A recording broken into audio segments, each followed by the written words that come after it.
everybody, and welcome to this week's High Altitude Garden Series. I'm Monica. I'm the Farm to School Director here at Guidestone, Colorado.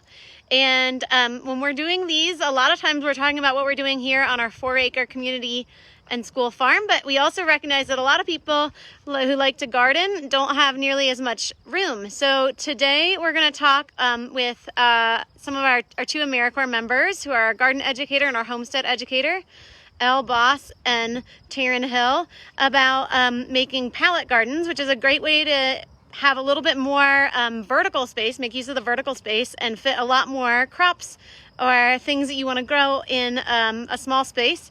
It's also great if you are on, say, like in my backyard, we have all gravel, and so we don't have any like native soil there. So this is a great way to do it if you have either a patio in the back or gravel or somewhere where you can't grow in the ground. So here we're gonna see Elle Boss. Hi everybody. So this is my pallet garden.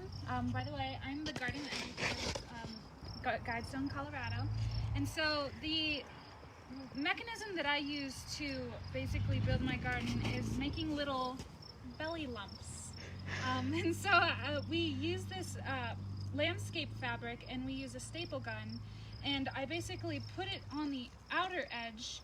I looped it over, back around, and then back on the underside of this. And so when I filled this up with soil, it was flush to the top, and so if you can see, none of these are flush to the top anymore, and so that was something that I learned when I did this. These bellies really did expand, and I didn't think that they would. And so I got my inspiration from Pinterest, but I also did a little bit more Googling, and so when I found the pallet garden, there's a few things you need to keep in mind. For my design, at least, for every beginning, for every front wood, there should be a back wood as well, so that you have equal weight distribution on each side. But then you also want to make sure that your pallet garden is heat treated. If it's chemically treated, it's not as healthy for your garden. And we made sure it's usually just an HT. I think I've hidden it, so I can't show you it right now. But I just wanted to share a little bit about what I planted here. So at the bottom we have garlic, and as you can see, I've jerry-rigged some leftover landscape fabric plastic. So that's something that you're going to figure out that you have a problem with when you're cutting this plastic. And some people use a lighter to basically make the edges so they're not all frilly. I just like pulled out the edges and folded them over. But I held up the garlic because these are transplants, to make sure that they're upright so they don't get stepped on. Yeah, I think it's going pretty good. I chose to put garlic at the bottom because garlic is very aromatic, and so it keeps some bugs away. But it also has a smaller root. And so I'm able to, these might grow up to be like smaller garlics, but at least I won't have to dig them too far out of the ground, and I was thinking that would be a wonderful thing to kind of explore. This section right here and this section right here are mirror opposites of each other. I have a tomato, a mint or a basil plant, and a thyme. And so I wanted to when I planted this, I was thinking about companion planting. And so tomato does really good with mint, basil, and thyme. And so the reason why this one's on top and this one's on the bottom is that I wanted a little bit of an experiment. And so I'm going to trellis this baby down and see how that goes. And then when this one starts growing up, I'm going to trellis that one up. And let's just see how they do. This one's also going to be a little bit more, it's going to get a little bit more sun than that one, so that's also going to either inhibit or let it grow. Right above the little experiment area, I have some onions being grown. It's kind of the same with the garlic, but I gave them a little bit more space. I was thinking of adding some strawberries to the inside of here, like just cutting a hole, but we don't have strawberries at the moment, so that might be something in the future. Over here, I have kohlrabi and I have thyme. I have rosemary. And this is also another example of companion planting. And so I'm really excited for how these are going to grow up. I've never actually grown kohlrabi before, so I'm not sure how exactly it's going to grow. And when I was planting all these things, I was considering how big the roots are going to get. But then also I was like, oh, this sounds delicious. And so I also put it in a few things that I was like, yes. So that's an example of one of my yeses. And so let's see how their roots go. Maybe they're gonna plunge through the side. Who knows? Maybe it'll be like this beautiful masterpiece.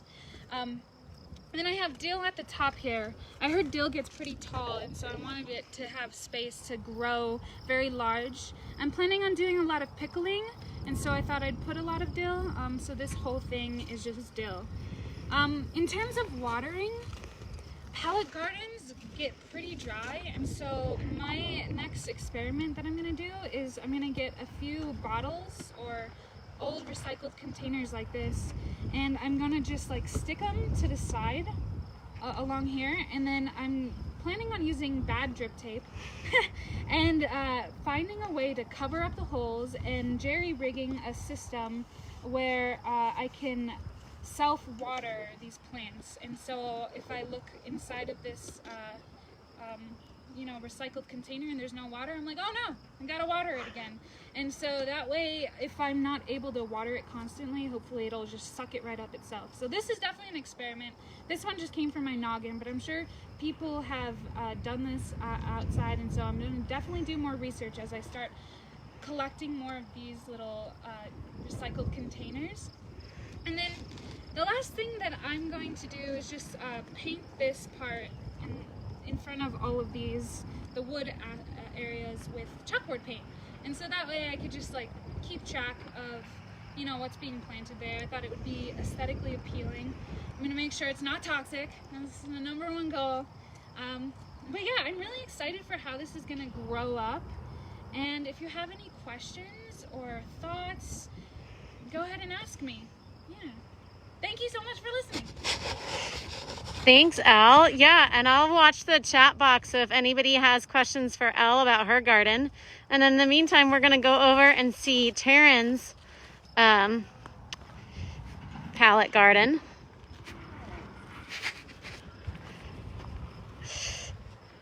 Alrighty guys, so this is my pallet garden. My name is Tarin Hill. I'm the homestead educator here with Guidestone. So for my pallet garden, as Elle said, I wanted to make sure I looked for one that was heat treated, so you want to find that HT on there. So I got this bad boy. It's a little bit weathered, but it's okay. It still works. So what I did was I had picked one that didn't really have as many panels in the back.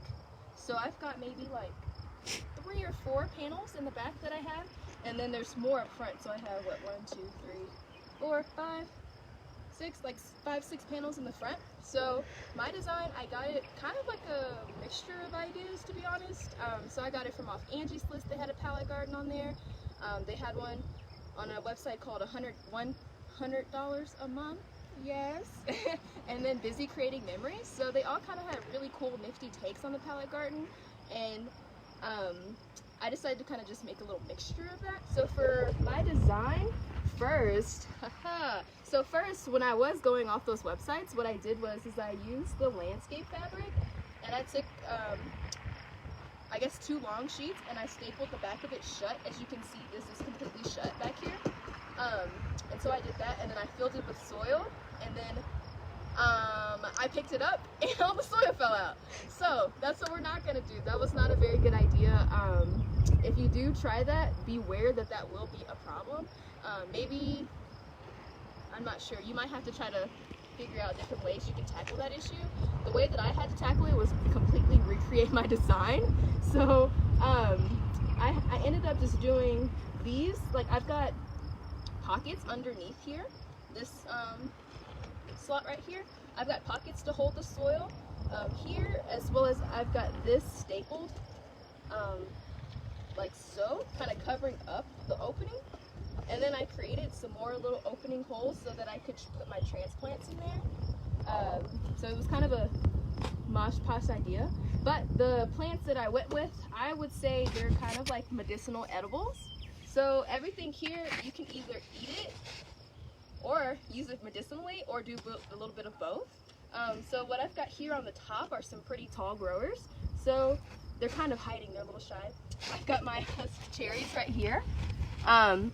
So what I'm gonna do is when those guys come out, they're gonna be kind of like a really cool, like when you part your hair, how you have your bangs go to the side. That's kind of the idea that I went with the husk cherries. I'm gonna let them kind of vine up and grow, and then I'm gonna train them and kind of have them come out to the side. Also, I don't want them to cover these up, so that's very important to make sure that I do train them.